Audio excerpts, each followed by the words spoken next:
Hi, this is Professor Rod Sullivan, and this is the law in 120 seconds. Most of you should understand by now that your email correspondence is no longer secure. No longer does the federal government just look at metadata. They're also analyzing the contents of your email, and you should understand that nothing you put in an email, nor that somebody sends to you in an email, is any longer secure. Now, why is this the case? Well, it's because of something called the special needs exception to the Fourth Amendment. The special needs exception isn't really found in the Constitution, and it's not really that old a doctrine. It was first announced in 1989, and it applied to drug and urine tests for certain safety-sensitive employees like railroad workers.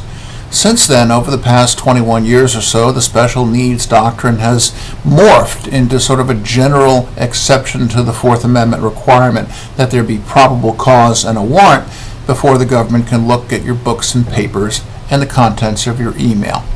So what's the justification of this? Well, first of all, the justification, the special need, they say, is terrorism. They say that if they had to develop an individualized suspicion of who were terrorists, that would frustrate their ability to locate who they are.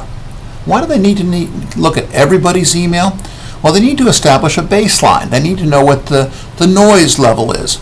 They can't tell if you're having exceptionally different correspondence than you do in the past unless they can tell what you were looking at and what emails you were sending already.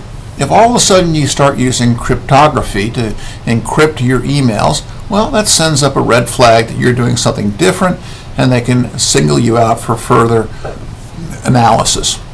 Now, is this proper use of the Constitution? I would suggest to you that it's not. Are you going to be able to do anything about it? No. The reason is because you don't have standing.